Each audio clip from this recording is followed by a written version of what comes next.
வணக்கம் மக்களே. புலியை பார்த்து பூனை சூடு போட்டதுன்னு நம்ம கேட்டிருக்கோம், நிறைய கதைகளில் கூட படிச்சிருக்கோம் சிறு வயதில். ஸோ அதே நிலைமை தான் இன்றைக்கி அண்ணன் விஜயை பார்த்து நடிகர் தனுஷும் அவருடைய கட்சியை ஆரம்பிப்பதற்கு உண்டான வேலைகள், அவருடைய ரசிகர் மன்றத்தை மக்கள் மன்றமாக, மக்கள் இயக்கமாக மாற்றுவதற்கு உண்டான வேலைகளில் இயங்கிக்கிட்டு இருப்பதாக செய்திகள் வருது.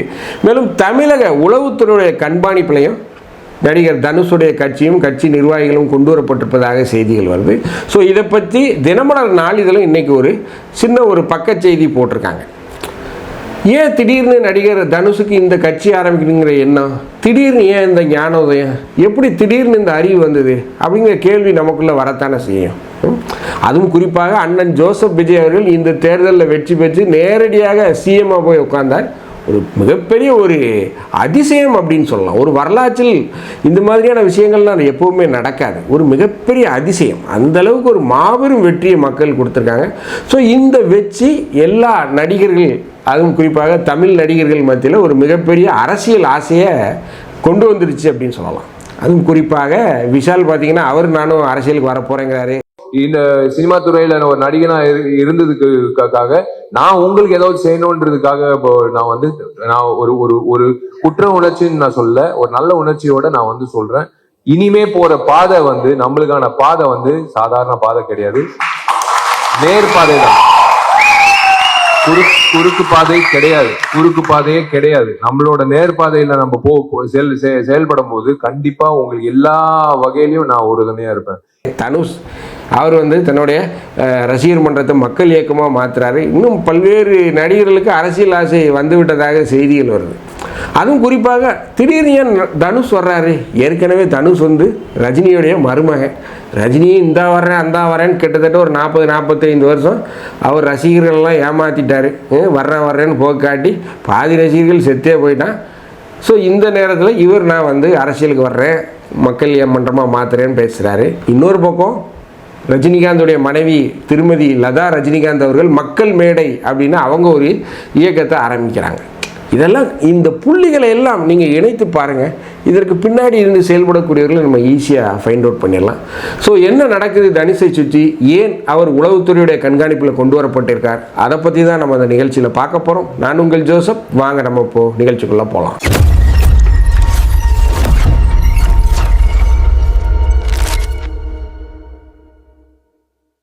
நடிகர் தனுஷ் ஒரு ஆகச்சிறந்த நடிகர். பிரம்மாண்டமாக நடிக்கக்கூடிய ஒரு மனிதர், பிரமாதமாக நடிப்பார்.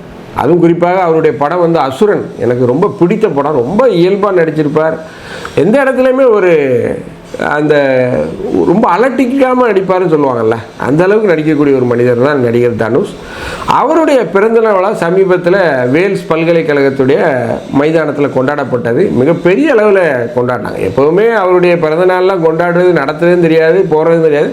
பட் ஆனால் இந்த தடவை அவருடைய அந்த பிறந்தநாள் விழா சமூக வலைதளங்களில் ஒரு விவாத பொருளாச்சு. இதெல்லாம் நீங்கள் பார்த்துருப்பீங்க, உங்களுக்கு தெரியாது ஒன்றுமில்லை.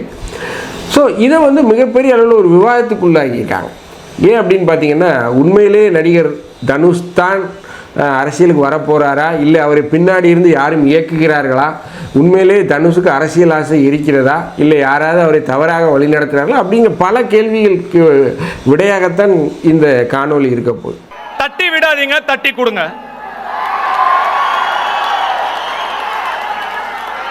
ஆனா பாருங்க, ஏன்டா இந்த படத்துக்கெல்லாம் தேசிய விருது கிடைச்சுன்னு பேசுற இத்தனை பேர்ல ஒரு 10% கூட இத்தனை படங்களா இவனுக்கு ஏன் தேசிய விருது கிடைக்கலன்னு பேசவே இல்லை.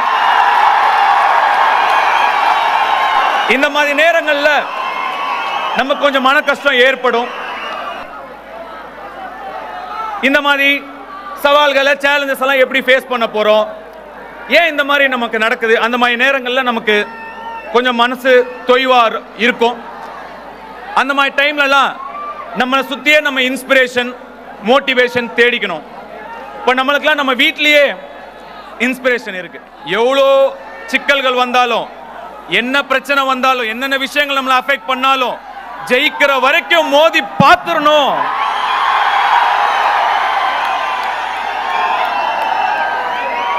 அப்படின்னு அவர்கிட்ட இருந்து நான் இன்ஸ்பிரேஷன் எடுத்துக்கிட்டேன். நம்ம தல அஜித் சார் சொன்ன மாதிரி தான்,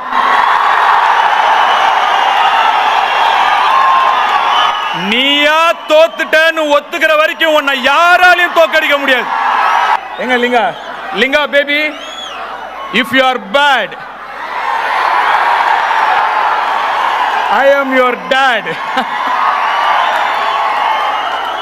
இங்க இவ்வளோ பேர் ஒண்ணு கூடி இருக்கீங்க, இவ்வளோ பேரால ஒரு இடத்துல கூட முடியுது. அந்த ஒற்றுமைக்கு, அந்த யூனிட்டிக்கு ஒரு பவர் இருக்கு. அந்த பவரை நீங்க பாசிட்டிவான வழியில கொண்டு போகணும்.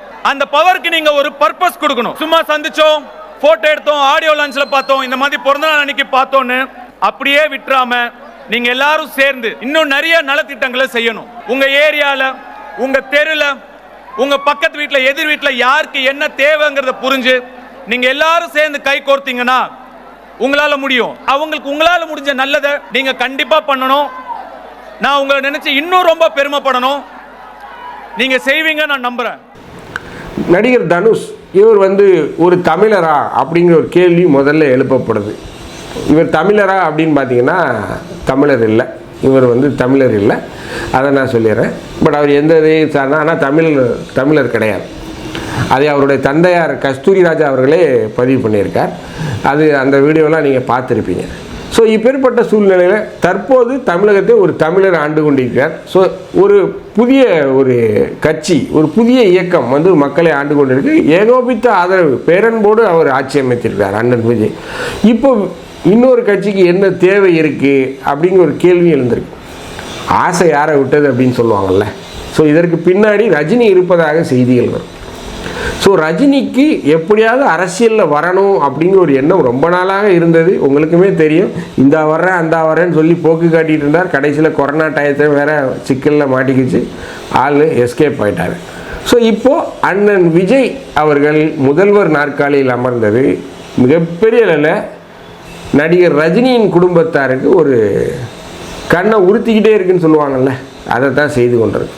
ஓப்பனாக சொல்லணும்னா வைத்தறிச்சல் அப்படின்னே சொல்லலாம். இதுதான் நிதர்சனம். இதை பற்றி நம்ம ஏற்கனவே வீடியோ போட்டிருக்கோம். இதுதான் உண்மையும் கூட. ஸோ எப்படியாவது இனிவர் ரஜினிகாந்தால் ஆட்சி அமைக்க முடியுமா, அரசியல் கட்சி அமைக்க முடியுமா அப்படின்னு பார்த்தீங்கன்னா அது ஒரு மிகப்பெரிய சிக்கல். என்னென்னா அவருக்கு வயசாகி போச்சு. அவருமே சொல்லிட்டாரு, என்னுடைய தலைமுறை வேறு, விஜயுடைய தலைமுறை வேறு, நான் இனிமேல் அரசியலுக்கெல்லாம் வர்றது இதை பற்றி ரொம்ப பூசி மொழி பூடமாக பேசினார், உங்களுக்கே தெரியும். பட் இருந்தாலும் அவருக்கு பின்னாடி வந்த ஒரு நடிகர் ஆட்சி கட்டில் அமர்ந்திருக்கார், அரசியல் கட்சி ஆரம்பிச்சிருக்கார். அது 2.25 வருஷத்தில் ஸ்ட்ரெயிட்டாக 2.25 வருஷத்தில் ஒரு முதலமைச்சருங்க ஒரு ஸ்தானத்தில் அமர்ந்து கண்டிப்பாக ஒரு மனுஷன் தானே நம்மளும். அந்த மனசில் ஒரு சின்ன ஒரு வலி, ஒரு தாக்கம் இருக்கத்தானே செய்யும். ஒரு சின்ன முள் குத்துற மாதிரியே கண்டிப்பாக குத்திருக்கும் இல்லையா, அதானே இயற்கை. ஸோ கண்டிப்பாக அந்த தாக்கம் நடிகர் ரஜினிக்கும் இருக்கத்தான் செய்கிறது. ஸோ இப்பேற்பட்ட சூழ்நிலையில் அவர் தனது மருமகன் தனுஷை கொண்டு வரலாம் அப்படின்னு விரும்புவதாக செய்திகள் வரும். ஏன் தனுஷை தேர்ந்தெடுத்தாங்க அப்படின்னு பார்த்தீங்கன்னா, தனுஷுக்கு ஒரு மிகப்பெரிய ரசிகர் பட்டாளம் இருக்காங்க. தனுஷுக்கு ஒரு மிகப்பெரிய அளவில் ரசிகர்கள் இருக்காங்க. ஸோ அந்த ரசிகர்களை கொண்டு அரசியல் கட்சியாக மாற்றணும். இப்போ ரசிகர் மன்றமாக இருக்காங்க, அதை மக்கள் மன்றமாக மாற்றதுக்கு உண்டான வேலைகளை செய்கிறாங்க. ஸோ அந்த மக்கள் மன்றத்தில் உறுப்பினர்களை தொகுதி வாரியாக போடுறாங்க. ஸோ ஒரு மிகப்பெரிய வேலைகளை செய்து கொண்டிருக்காங்க. ஸோ இப்பேற்பட்ட சூழ்நிலையில் தமிழக உளவுத்துறை நடிகர் தனுஷை தீவிரமாக அவர் என்ன பண்ணுறாரு, ஏது பண்ணுறாரு, கட்சி பணிகள் எப்படி கொண்டு வர்றாரு, என்ன இதெல்லாம் நோட்டமிடுவதாக செய்திகள் இதை மேற்கோள் காட்டி இன்றைய தினமலர் நாளிதழில் கூட ஒரு செய்தி வந்திருக்கு. நீங்கள் கூட அதை பார்த்துருக்கலாம். ஸோ தனுஷ் உண்மையிலே விஜய்க்கு போட்டி ஆவாரா அப்படின்னு கேட்டிங்கன்னா, என்னை பொறுத்தவரை கேட்டிங்கன்னா 100% வாய்ப்பு இல்லை. ஏன்னா விஜய் அப்படிங்கிறவர் ஒரு மிகப்பெரிய நடிகர். அவரை மக்கள் ஏற்றுக்கொண்டு விட்டார்கள், ஆதரித்து விட்டார்கள், அங்கீகரித்து விட்டார்கள், அவருக்கு முதல்வர் என்ற பதவியை கொடுத்து விட்டார்கள். ஆனால் தனுஷை மக்கள் ஏற்றுக்கொள்வார்களா அப்படின்னு பார்த்தீங்கன்னா கஷ்டம். அண்ணன் சீமான் பாணியில் சொன்னால் வாய்ப்புள்ள ராஜா அப்படின்னு தான் நான் சொல்லுவேன். தனுஷ் வந்தால் விஜய்க்கு ஒரு போட்டியாளராக இருப்பாரா அப்படின்னு பார்த்தீங்கன்னா கூட நான் அதை கூட ஏற்றுக்கொள்ள மாட்டேன். விஜய்க்கு எந்த விதத்துலேயும் ஒரு அச்சுறுத்தலாக இருக்க மாட்டார் அப்படின்னு தான் நான் சொல்லுவேன். வேணால் தனுஷ் வேணால் ஜெயிக்கலாமே தவிர அவர் சார்ந்த அவருடைய கட்சி தொண்டர்கள் அவர் கூட போட்டிடுறவங்கெல்லாம் வெற்றி பெறுவாங்களா அப்படின்னு பார்த்தீங்கன்னா இல்லை. ஏன் இந்த அளவுக்கு நீ போய் பேசுகிறியா, அவன் என்ன கட்சியை ஆரம்பிச்சிட்டான் அப்படின்னா 100% சொல்கிறேன், நடிகர் தனுஷ் கட்சி ஆரம்பிக்க போகிறார். அந்த கட்சியை பதிவு செய்வதற்கான வேலைகள்லாம் நடந்து கொண்டிருக்கிறது. டெல்லி வரைக்கும் ஆலோசனைகள் போய்கொண்டிருக்கிறது. இதன் பின்னால் பல பேர் இருப்பதாக செய்திகள் வருது. மிகப்பெரிய தலைவலியாக இது திமுகவிற்கு மாறி இருக்கிறது. இதற்கு மிகப்பெரிய ஒரு தலைவலியாக திமுகவிற்கு இப்போ மாறி இருக்கு. ஏற்கனவே ஒரு பக்கம் விஜய் அவர்கள் சமாளிக்க வேண்டும், இப்போ தனுஷ் வந்துட்டால் தனுஷையும் சமாளிக்கணும். என்ன செய்கிறது அப்படின்னு மிகப்பெரிய அளவில் திக்கு முக்காடிக்கிட்டு இருக்கிறது யாருன்னு பார்த்தீங்கன்னா திமுக தான். ஏன்னா திமுகவிற்கு இனி அரசியல் எதிர்காலம் இருக்குமா அப்படிங்கிற ஒரு கேள்வி எழுந்திருக்கு.